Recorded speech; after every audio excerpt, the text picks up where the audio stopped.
Hello, everyone, and welcome to Discover Rising Tides, How the Outside Makes the Inside Better. My name is Jeanne Gallagher, and I am here with Denise Stegall, our longevity concierge. Hey, Denise. Hello, Jean. I love the word concierge. Concierge. It makes me sound It, so sophisticated. it makes me want to say croissant.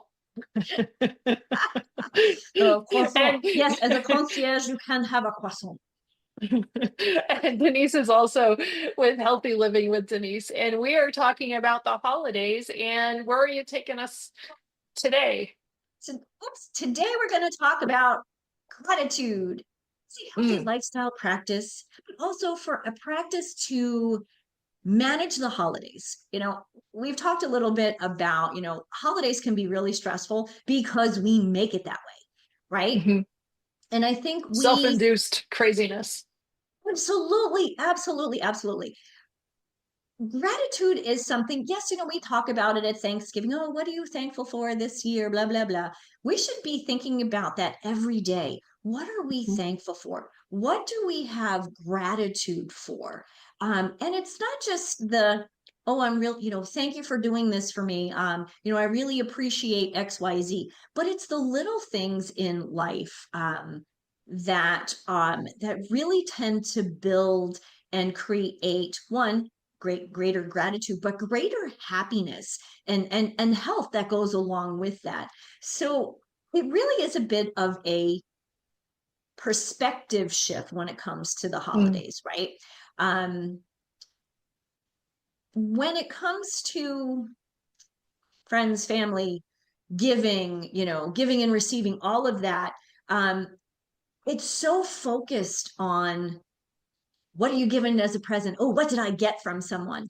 And it's less about, the time that we have with each other, the meaningful memories, mm, the potential for new memories. Around the holidays, we're always giving something, a physical thing, like, here, open this present.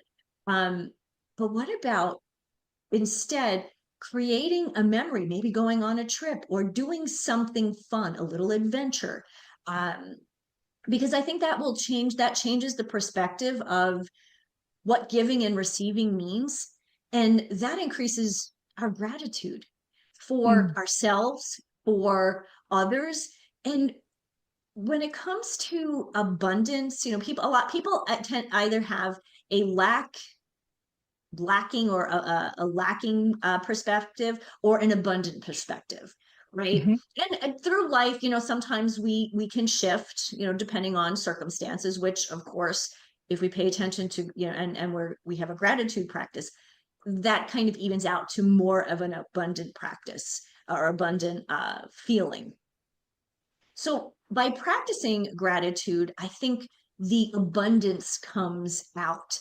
And abundance doesn't mean, you're filthy rich or, you have a multi-million dollar house or any of that. Yeah, sure, that people have that. But what does abundance mean to you? Is it abundance in love, in family, in gratitude for whatever it may be that you have in your life, A right? full heart. Mm. A full heart. Absolutely. But these things, these shifts don't come overnight. We need to start thinking about it right now because we're talking about it, but it's a daily practice. And sometimes it's as simple as getting up in the morning and writing down three things that you're grateful for. My friend David George Brooke has a great journal, which I usually have right here on my desk, but I just finished mine. And it takes 5 minutes to go through what are the three things that I'm grateful for today? What are the things that I'm looking forward to? Mm. Right? That's a piece of gratitude that we don't often consider.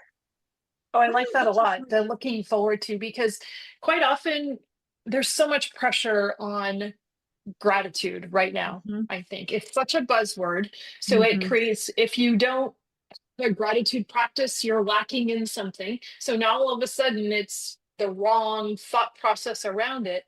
Mhm. But the gratitude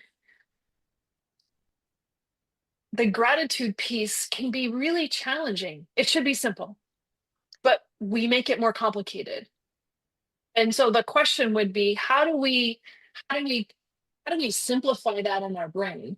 Thinking that, well, I have to be grateful for these big, huge things.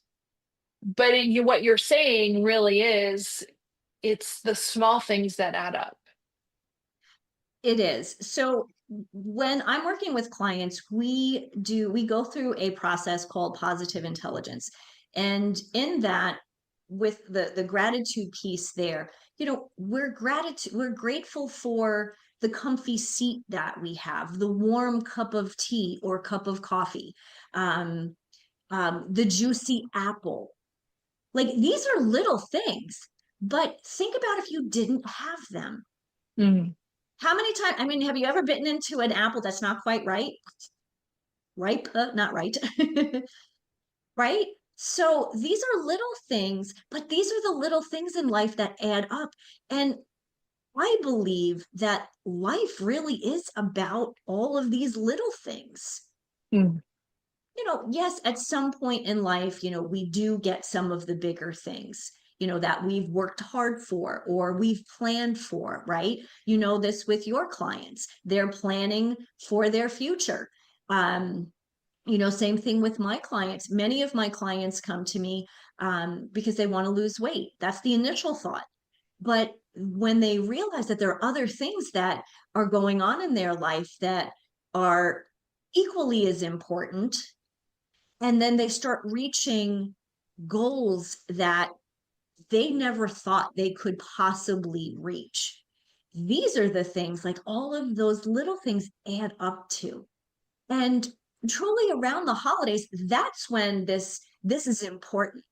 So yes, if you don't think about this, haven't really thought about gratitude in this way, it's great to start thinking about that now, because as the holidays are coming and, maybe things are not going to be perfect, because as we've talked about this before, perfection is a myth. It does not exist.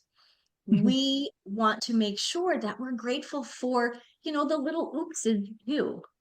Oops, I burned the gravy. Oops, I forgot to put the sugar in the cranberry sauce. I did that one year. It's like, why does this taste funny? Little bitter, right? So it's those little, the small wins, I guess. Brian Johnson, who is somebody I follow, he talks about the small wins as plus ones. Like, how Mm. many plus ones do you have in your day? Right? Plus one could be, hey, I'm drinking water instead of soda. Not that I drink soda, Mhm. but you know what I mean. Right? And these are little things that are actually linked. I don't know why that's linked to well-being, Mhm. well-being, health, happiness, psychologically, mentally, physically, emotionally. All of these little things, all of these plus ones are things that we're grateful for. And how does that actually link to our well-being? Lower stress. That's what we've been talking about Mhm. throughout all of this, right? This month. It improves your mood. Hey, I did something positive today. So, I mean, and if we're paying attention to what we're eating and if we're drinking enough water, staying hydrated, guess what? Without even thinking about it, you have absolutely positively impacted your immune system. Mm. So during this time of year, people get sick. Positive thoughts, positive gratitude actually makes you healthier and Mhm. could ward off things like colds, flu, whatever it may be. And it is the practice of recognizing one habit that, or one way to practice and get better at s- telling yourself things that you're grateful for, is think about the person across from you or the person in your family, and what do they bring to you? And if you're thinking about all the wonderful qualities about them, and then you realize, well, maybe I should be thinking about these qualities for myself.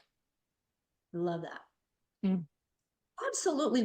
We are the worst. We're our worst critics, Yeah. right? If we talk to other people like we talk to ourselves, we would really have no friends. We would have no friends. We'd be very lonely. Yes. So it is, and that I think that maybe that's the importance of the gratitude piece and the gratitude practice is that so that we learn to be kind to ourselves and we learn to push ourselves up and be with what we're doing or what we have around us. Mhm. Absolutely. And I think just a last thing that just popped into my head. When we talk about a gratitude practice, I think it's important to look at the word practice, Mm, right? It's a practice. It's something you do. You're never, it's not like a gratitude perfection, right? It's a practice. Athletes practice. You know, uh, um, a lot of musicians performance. practice. They practice in order to get better and to complete, to always, up level.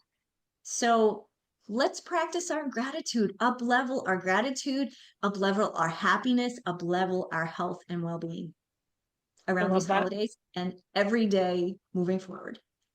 I love that. Thank you, Denise. Hello, everyone. This is Jeanne Gallagher, Discover Rising Tides, and I want to just take a moment to talk about my friend, Denise Stegall. I am honored to call her as a friend, and I'm so grateful that she gives us her insight during our shows, each show, and talks about healthy living, eating real food. You hear Denise say, eat real food a lot. Well, she means it, and she knows what she's talking about. She is an amazing healthy living coach, curator at Living Healthy List. And if you ever have any questions about what is real food, why does it matter, how does that apply to me, how do I change, what do I need to do, how do I even create a healthy living shopping list, make sure that you call her. She is your healthy living coach, and you can find her at healthylivinglist.com. Hello, everyone, and welcome. My name is Jeanne Gallagher, and this is Discover Rising Tides, How the Outside Makes the Inside Better. And I'm here with Meghan Gallagher. And Meghan is a nutrition coach. Hey, Meghan. Hi. We're kind of related. And this is our third installment, and we're going to be switching it around a little bit. In the first installment, we really talked about what is a nutrition coach and what does Meghan do and how does she support her clients. And then the second show, got to go out and check it out. We talked about pregnancy and nutrition and exercise because Meghan is a little pregnant. So not only has she supported other pregnant women in their nutrition, she's also supporting herself in her nutrition and her exercise program. So it was really interesting. We touched on a lot. And if there's anything anybody would like to know and take a deeper dive, we're more than happy to do that. So before we start, give a little quick bio about you, and then we'll kind of dive into this one. So I am a nutrition coach. I am currently working with a company called The Macro Way. It was started by the owner of the gym that I also work at as well. I work at a CrossFit gym. And so the owner, she started The Macro Way, and I kind of came in there with her, and it's the two of us. We work with a lot of people within the gym and then also outside the gym as well. And supporting for their nutritional needs Yes. as a nutritional coach. So we're going to switch it up a little bit today, and we're going to talk about surgery and the importance of nutrition and exercise within that, because last March I had my hip replaced. And prior to the procedure, prior to the operation, or even realizing that I had a hip issue, my movement and my mobility was starting to decrease over time. And I had a pretty active yoga practice about 5 days a week through this whole process. But that's all that I was doing. And I was having a lot of what I thought was muscle pain. And so the my athletic kids say a weak muscle is a sore muscle. Yeah. So and what I noticed though is my ability was declining. And I don't know, Meghan, if you remember back in I think it was like the October before the surgery, you were out here and we went for a huge 2-mile hike because that's all I could do. And that was such a decrease from my previous activity ability. Oh, yeah, totally. It was way different because the hikes that we have been going on for years now have been a lot longer than that, and with hills involved and everything like that. And I mean, there were even times when my son Ben was little and we would go on a long hike and we would switch backpacks. Mhm. And so I would carry him in a backpack for a while, and then you would carry him. And so going on that little 2 mile loop was very different than what you are capable of. Mhm. Yeah, and I had no idea what was going on. And what's really interesting about that process is because I'm trying to determine, this is where if you're having some physical things aren't just going right, it's best to find a resource, because I wasn't doing that until you all encouraged me to do something. And Mhm. so in addition to my yoga practice, what I did is I started working at a CrossFit gym. CrossFit is not for everybody, but for me, because of between you and Shannon's experience in CrossFit, I knew that where I was going to go, I was going to have some one-on-one coaching, and I was going to have, because it's important when you're starting anything, especially when you're starting anything to do with weights, is to have, you have to have somebody there to watch your form. For Yes. me, I knew just going to the gym wasn't going to, and doing things on my own without any guidance wasn't going to be the best place for me. I would probably Mhm. end up being more hurt. Yes. And you find that too with people that are new Oh, to yeah. working out too, right? Yes, it's really important. That's one thing that our gym does as well, is if you have never done CrossFit before, there are 3 one-on-one sessions that you go through with one of our coaches before you're even allowed to pop into a class. Because with CrossFit, there are so many different movements that we do, and a lot of them can be pretty complex. And it is very, very important to understand your body mechanics, but also being aware of your body movements and what your body is doing. There are so Mhm. many times where, like, I'll be in the middle of a workout, like I'll be doing a deadlift and I'll go in to do the deadlift and I feel like my form is okay. But then I have my coach who's watching me and she's like, no, you rounded in your back a little bit. So next time, and then she gives me the pointers.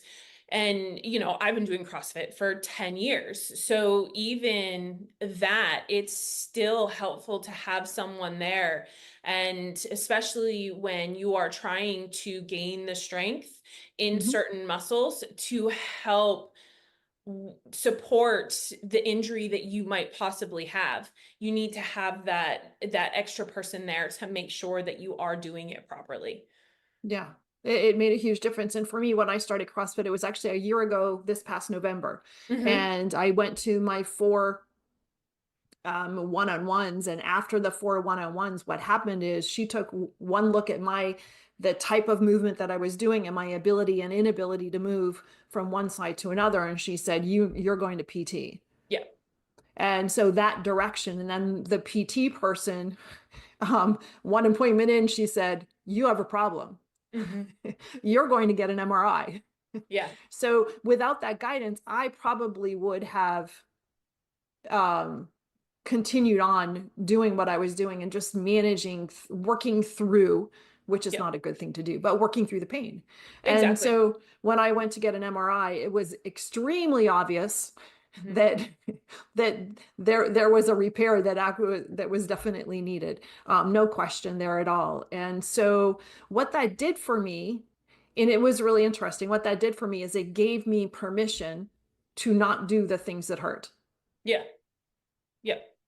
Which it's very hard for us to be able to say, oh, I can't do that. Or, can you help me with this or something like that? Like, especially for you and I, we're very much, we do it on our own.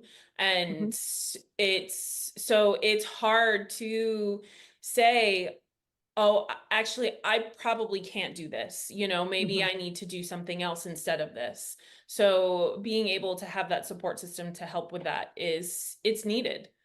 Yeah. And what it also did too was it gave, because I was in a situation where I had resources. I had a Hmm. PT person and I had a coach through CrossFit. And I you do get that coaching and guidance in a yoga environment in the right yoga class, but it's a little bit different than that one-on-one that I was getting in other places. But when I had the permission to not do the things that hurt, what it also, working with all of this team of people that now started to surround me, is it also gave me permission to continue to do things. Yes. Because it's really easy to say, well, I need my hip replaced, so now I'm going to sit around and wait for that to be done. But they encouraged me to, you have other parts other than this one hip. Yes. So work those parts. Yes. Do what you can. Here are the things that you shouldn't do. And so now I had guidelines. And so here are the things that you can do. So I could continue to go to yoga 5 days a week. And I just modified. Yeah. Yeah. And then Modifying modify. is super important with any workout or any workout style that you are doing. But even taking yoga class with you and watching the things that you could do, and then even when you came to a movement that you couldn't do, being able to modify that movement and still be able to strengthen other parts of you. And then doing the same thing when you got into CrossFit and doing the movements that you could do and modifying the ones that you couldn't. That, I think, 100% is why you were so successful for your surgery and the post as well. Yeah, I do too. And that's the feedback that I was getting from the doctor's office, because I mean, I didn't do a ton of research on what is a hip replacement, because I needed it and I didn't want to know. Yeah. I knew it was going to happen and I knew I needed to get this thing fixed, but I just really didn't want to know all of the particulars, and going in a little blind seems to work better for me than, because it gave me less. For some people, maybe they want to know all the details so that they don't stress over it. I think I would have been more concerned about the details. And so I, through that pre-op piece, I did continue to, going to CrossFit 4 days a week and doing yoga 5 days a week. It sounds extreme, but it really wasn't, because I was in a safe environment and I was modifying. But what it did is, like you were just saying, it maintained strength within my body.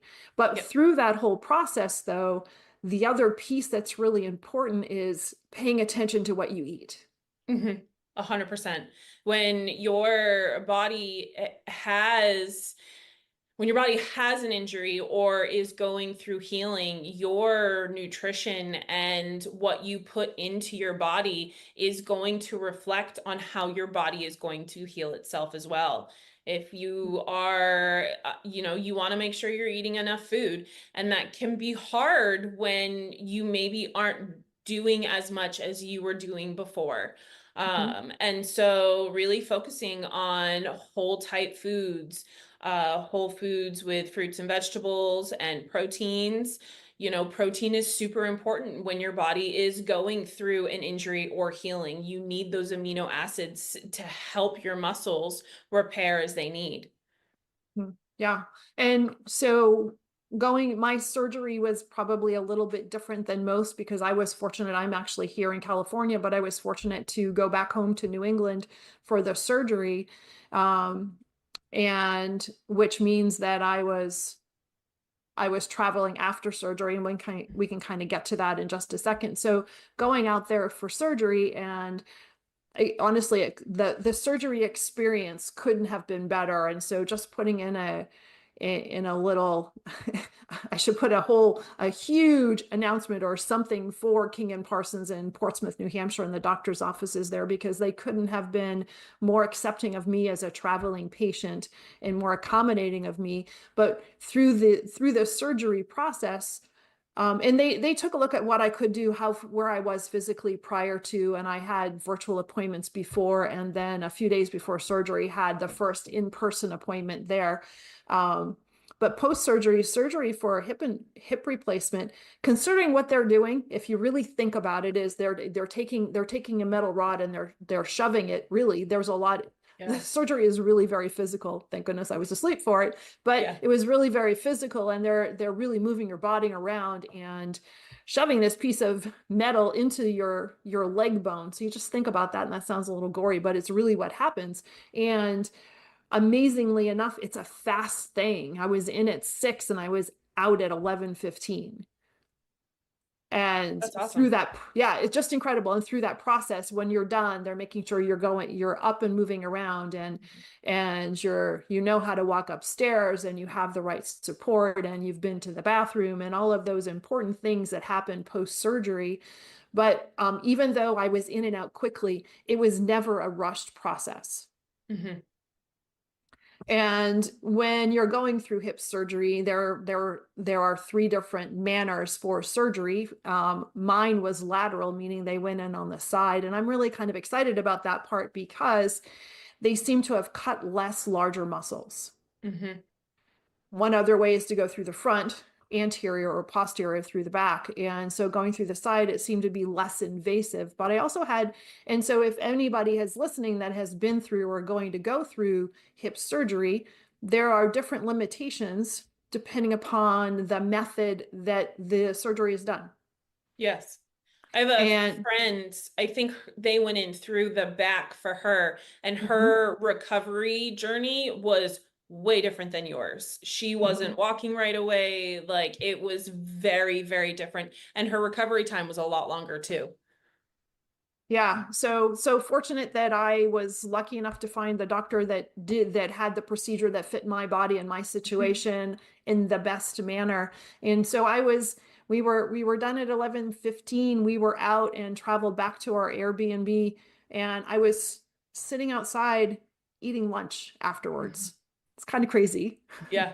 It's kind of crazy, but there's amazing things that you can't do. So through that process, eating lunch and going back to that whole food and making sure that you're eating foods that are not going to increase your inflammation, because Mhm. you are full of inflammation post-surgery. Yes. Yeah.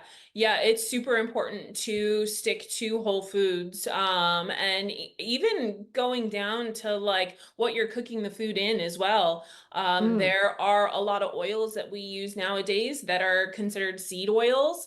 And those seed oils can cause a lot of inflammation in the body. So what is a seed oil? Give an So a example. seed oil would be like canola oil, vegetable oil, grapeseed oil.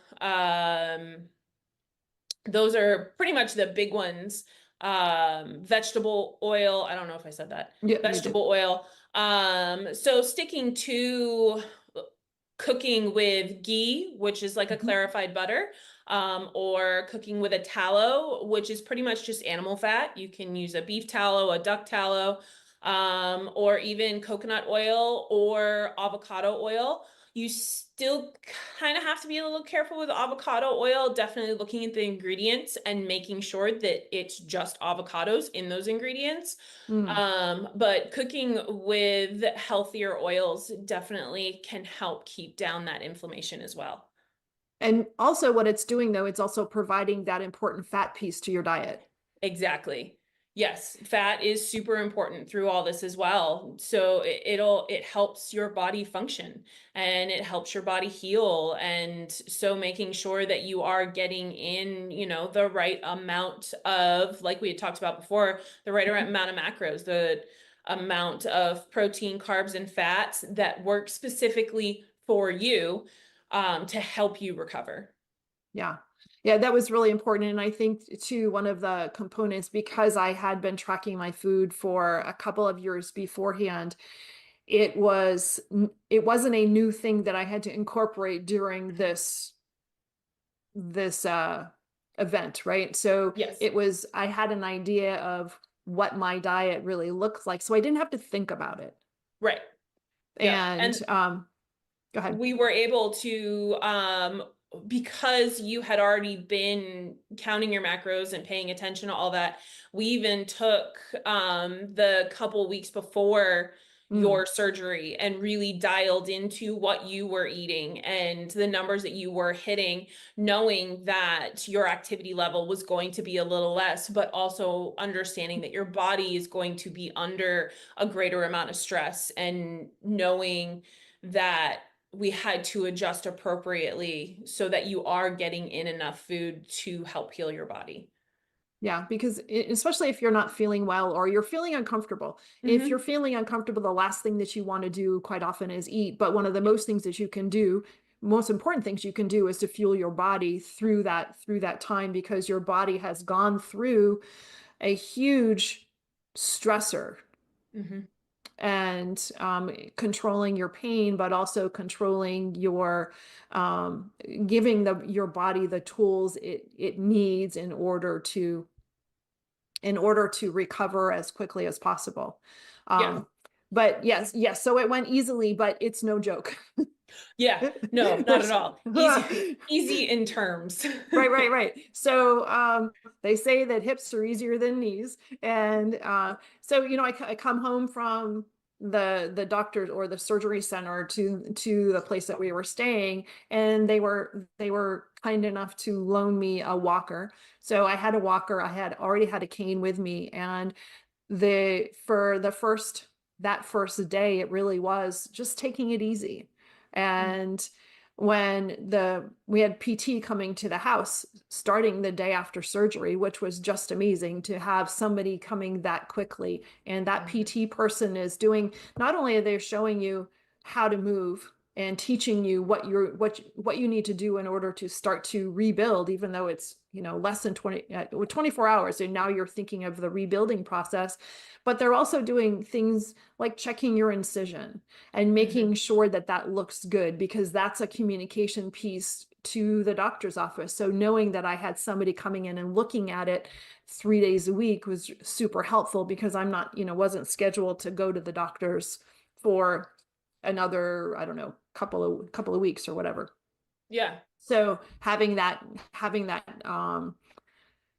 impartial, educated person looking at this and saying, oh yes, you are still swollen, and yes, it is okay. Yeah. But what's amazing, part of the exercises that I had to do, they were super basic, standing, leaning on the back of a chair, standing with your hands on the back of the chair and attempting to raise your leg. Raise your knee. And attempting is the important word, because I could not believe that I could not pick my foot up. Yeah. It's crazy. Really incredible. Yeah. And it's a humbling process, because, you're on a walker, you need help getting to and from the bathroom, you need help getting in and out of bed. And what I did find out is that the first week, the bed wasn't the best place because I really couldn't not get myself out of there. Because once you get in, it's hard to get out. So I did spend the first week on the couch, because then I could get up and go to the bathroom in the middle of the night once I was comfortable going by myself with the walker, and learning how to maneuver on my own with various, whether it's the walker, and then work towards the cane. And having the PT person coming in and visiting also helped with that process, but he encouraged, but also kindly held me back a little bit too. Yeah. We like to do too much. Yeah, well, there's that.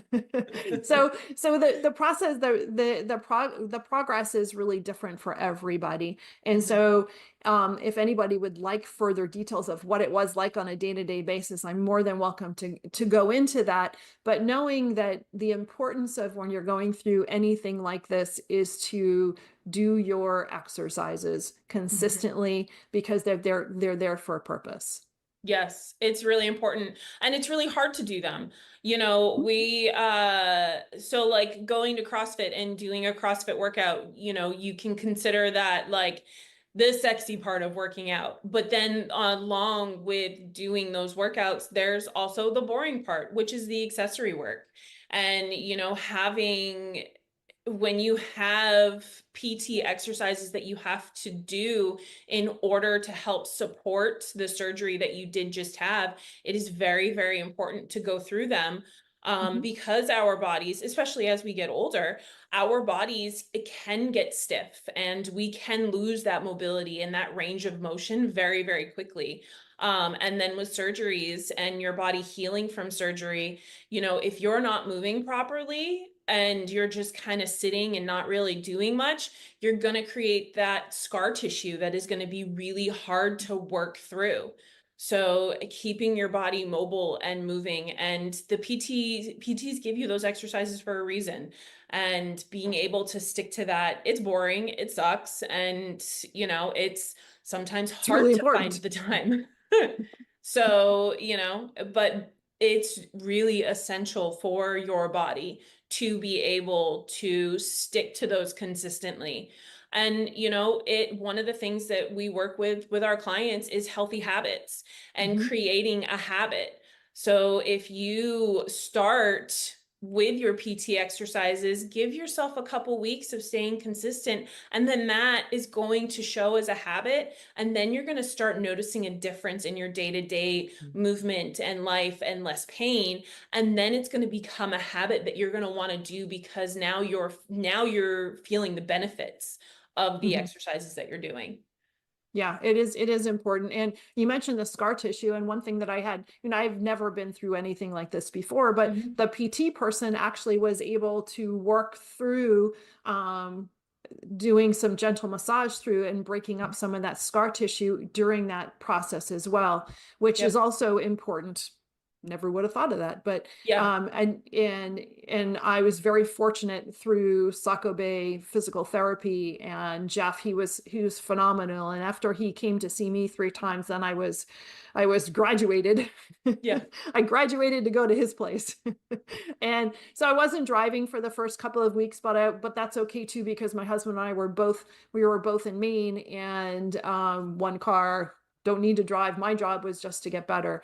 And Mhm. so through that 2-week process, doing PT, and they tell you that walking is your best friend. That is the best thing to do for you. And it really proved to be true. But some of the feedback that I had from PT, and also from the doctor's office on my doctor's appointments, and also I had access. I was able to in contact with a doctor's office at any point in time through text, which I thought was incredibly supportive.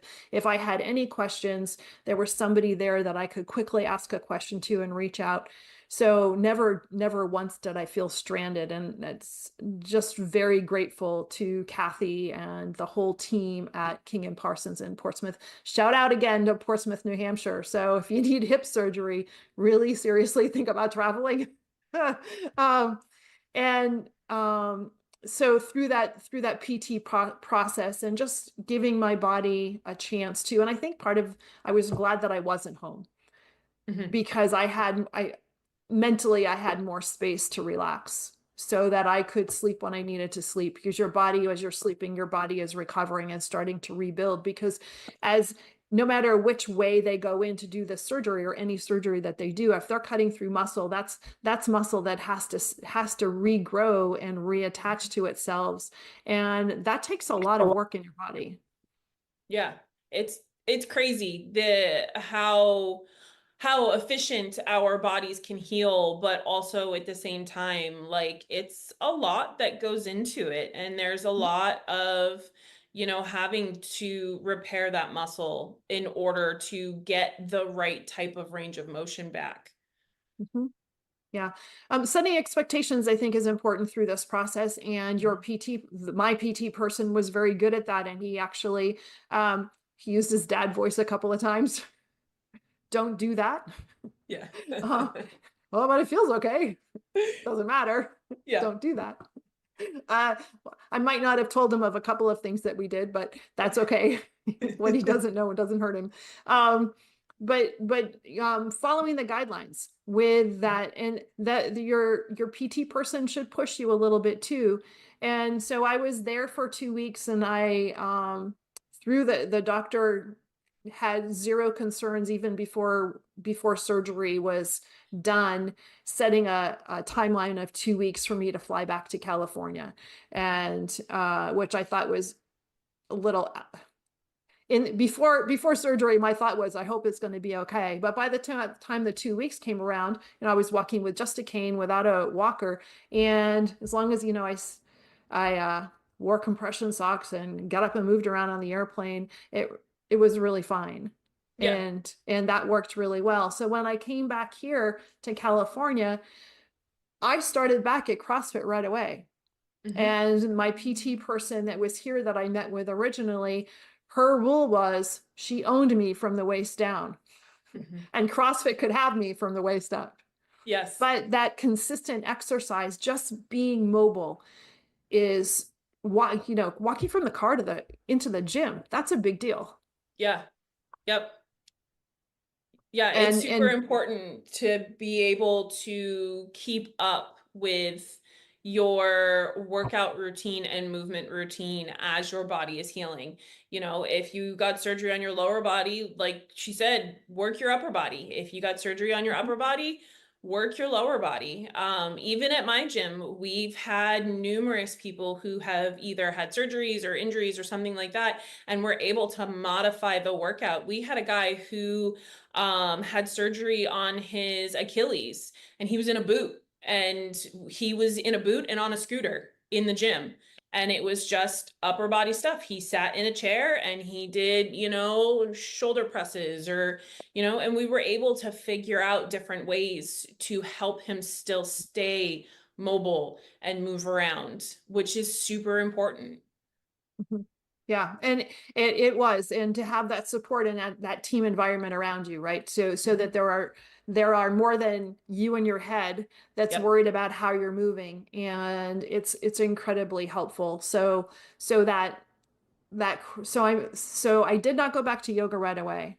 I had set a longer time span because I did not want to put myself into a situation where I did the wrong thing and let that ego, well, I can do that. Oh, it'll be fine. It'll be okay. Yeah. Whenever you say, oh, it's going to be fine, Yeah. then that's probably a good indication you should probably hold back. And Yep. so I did not go to yoga for April, May, June till the 1st of July. My surgery was on March 8th, but on purpose because I wanted to make sure that I set myself up for success.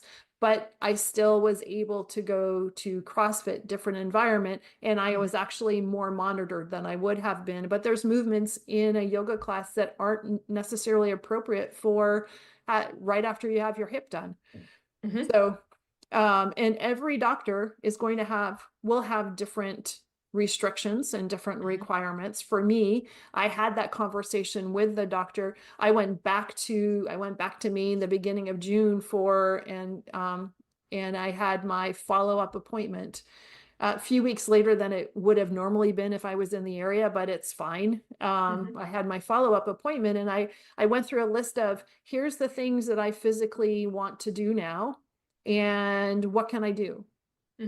Because in the beginning, one of the biggest rule is don't fall. Yeah.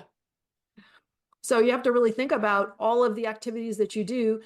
The rule is don't fall. And so now I have my list to the doctor. Can I ride my bicycle? Not just a stationary bike. Can I ride my bicycle?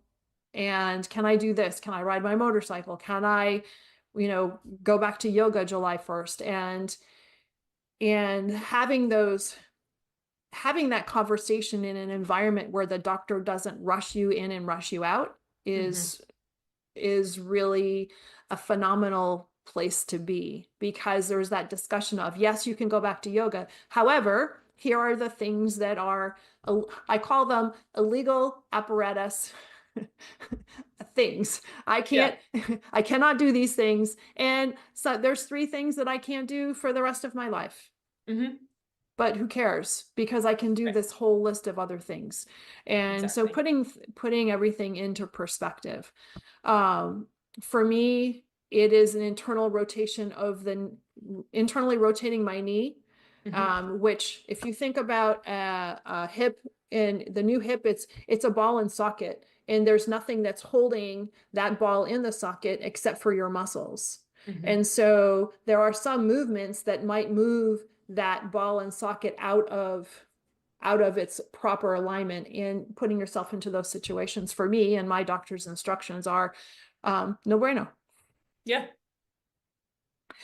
When you're in your experience, Meghan, when you've seen other people in the gym and nutrition clients that have been going through a medical something or other, what are the first things that you talk to them about, and how do you support them through that process?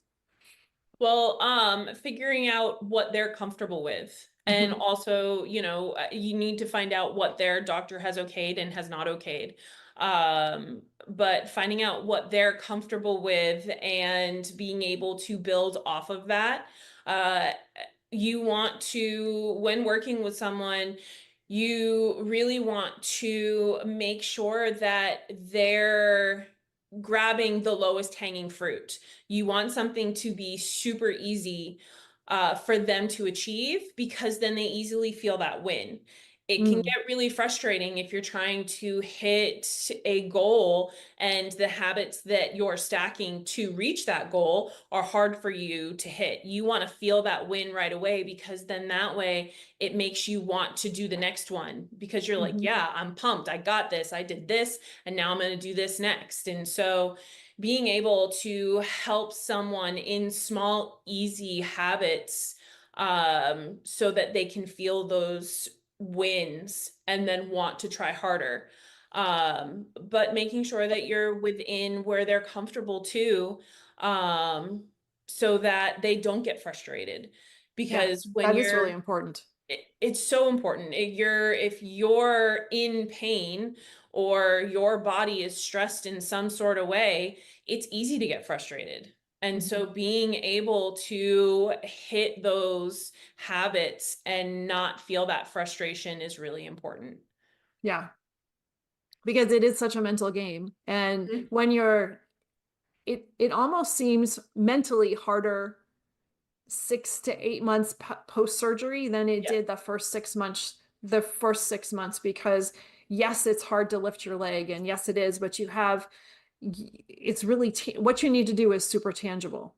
Yep. And so once I was it'll be a year in March. So Yeah.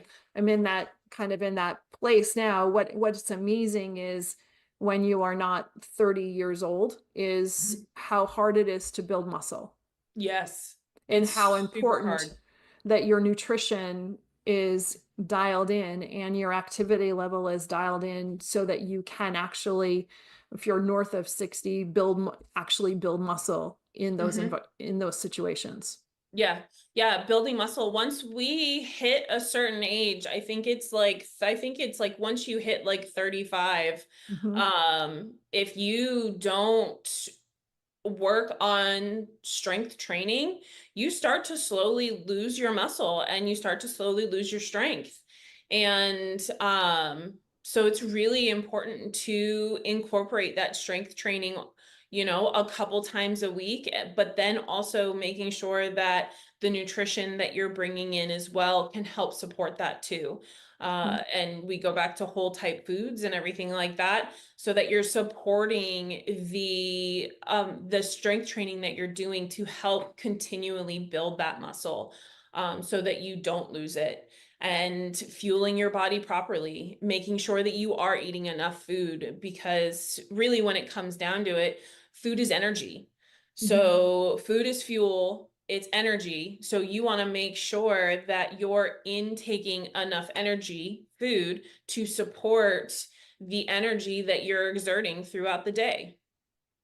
One thing that I found helpful is, so it's important to understand where your body's at and have a baseline. Mhm. And I did an in-body scan. I did one in May. So a few months after surgery, Mhm. oh, it's not a few, it's only two, Yeah. 2 months after surgery, but I have a baseline, and I just recently did a DEXA scan, and I'm kind of interested. I'm actually going to do on Monday, I'm going to do an in-body scan so I can compare the two. So Yeah. can you talk quickly about what an in-body scan is and what a DEXA scan is? So the InBody scan, you can find it at most gyms. Mhm. InBody is the company, and they have a bunch of different scanners that they offer. So kind of depending on the gym and everything like that. But the InBody scan really breaks down your body. It tells us your body fat percentage. It also tells us your muscle mass. Mhm. But then it will tell us your dry lean mass, which is like your organs and your blood and all of that. And then it will also with all of that information gives us your BMR, and your BMR is what your body burns doing absolutely nothing. And so it's super important that when you are eating throughout the day, you're intaking more calories than your BMR is burning. When you're intaking less than your BMR, your body is going to slow your metabolism down because it thinks that we don't have enough food. Our bodies are smart. If our body feels like we aren't bringing in enough energy, it's going to slow everything down, so it's exerting less energy. So doing the in-body scans is really, it's a great tool to be able to understand your body better and how it does handle the energy that you are bringing in. But it is only one tool. It's one of the very, very many tools you can use throughout understanding your nutrition and fitness journey. What's BMR stand for? BMR, basal metabolic rate. Okay. And then the DEXA scan that one is a little bit more technical. You can compare, it's kind of cool to be able to compare the DEXA to the InBody. The DEXA will give you a little bit more information. It does give you your visceral fat, which is the fat around your organs, which is really important to know. And then it just goes a little bit deeper with your body fat percentage, your muscle mass, and everything like that. It kind of breaks it all down more. And yeah, if you can find a DEXA, the DEXA scans are great. A lot of DEXA places do the DEXA scan, and then they also do the VO2 max as testing as well, which is really cool because then you can understand your metabolic rate, and like you learn the age of your body and all that type of stuff too. Yeah, it was good. And for me, that just having this test, also getting that baseline, when you're at a point where I'm at now, post surgery, I pretty much can do whatever I need to do. My body's functioning really well, but you might not realize how much of a weakness there still is on that surgical side. And until you try to stand on one leg for any length of time, and they go, oh yeah, there it is. And it's not that it's the surgery piece or the apparatus that's there. It is the muscles that just haven't regained. And for me, having that test really helps me remember that I'm still in a rebuilding stage, even though physically I feel like I can do most everything that I could do prior to having any discomfort in my body when I started to decline. So it's a good reminder for me to say, oh, well, I am not done doing my exercises. Yes. Though I feel I should be done doing my exercises. That habit thing went out the window and now I just want it over with. But they are still important this far down the road. But also being able to see the progression of, oh, I did those things and look how much stronger I am now. Yep, totally. Yeah. So my experience was, I was really super fortunate. It was very positive. I'm far better off than I was beforehand. And I'm super lucky as far as the medical support and then the team of people around me also. So, I encourage people to do research prior to, having something done. But if you're uncomfortable, go talk to somebody, go make a PT appointment, talk to a professional that understands how your body is supposed to move so that they can help you interpret how your body is moving and what might be the hindrance where you have. Maybe it's not as difficult or not as severe as having to have a part replaced. Maybe it really is that there's a muscle weakness that needs to be rebuilt and you're just a little out of whack, a little crooked. Yeah. And if you're in the CrossFit space or you are doing workouts that are a lot like CrossFit or like a Spartan workout or something like that, and you are trying to find a PT and to have that extra help, asking your gym or the coaches at the gym if they have a PT person that they would recommend. The workouts that CrossFit are still a little new. I mean, CrossFit has really only been around for maybe like 15, 20 years, something like that, if that, maybe not even that. So it's still kind of new. And the workouts are, you know, if you were to go to a PT person who doesn't really know much about the style of workouts that you're doing, they will have a different opinion on how your healing journey should look like compared to a PT person who does work with a lot of athletes. So sticking to PT that is closer to the sport that you are doing, because they will put you on a better track of how to heal your body properly than if you were with a PT person who doesn't understand that sport. Yeah, that's a really good point, because Lauren Lovelace at Shift Movement in Granite Bay, she's a runner. Yeah. And she gets body movement. And not only that, she also does ART and other modalities within her PT practice that is has been beneficial to my healing. And I really attribute a lot of this healing to the work that Lauren has done with me here over the last since April. And really grateful for her hard work too, because she has pushed me, and she mentions, you know, you're good to go, but I like perfection. Like, Yeah. damn it. Those are means the harder exercises are coming. But Yes. but that's that outlook, and that is that it's important to find the right people to work with you. So if people want to work with you, Meghan, how do they find you? So you can find me on Instagram. You can find me through the Macro Way on Instagram, or you can find me through my personal page, which is Meghan Ann 4. And we also, the Macro Way has a website as well, so you can also look us up that way as well. Fantastic. Thank you, Meghan, very Yeah. much. Thanks for walking through this with me. And I hope that people found that this was helpful. If there's any other information that you'd like to know post-surgery, or any other details, just reach out and we'll be glad to offer that up. But thanks so much, and look forward to seeing everybody at another time. Thank you. Thank you so much for listening today. Today's show is sponsored by Seaside Solutions, my financial services company. As a business owner, it's easy to be pulled in many different directions, and often taking care of yourself plummets to the bottom of the list. For me, I find myself outside to reground. My time outdoors helps me manage my day more effectively and be more present for my clients. Through this, Discover Rising Tides was born. At Seaside Solutions, we truly believe that education is the foundation of financial wellness. Our primary focus is to provide guidance that is designed to help you achieve your long-term financial goals and visions. Working with a plan allows space for doing more things that you love, like being outside to make the inside better. If I can help you create or realign your plan, or if you would like to be added to my weekly newsletter, please let me know. This week's topic was 5 ways to set more achievable goals. Your referral means the big, beautiful world to me. And if I can help, please let me know. And thank you so much for listening, and see you next time.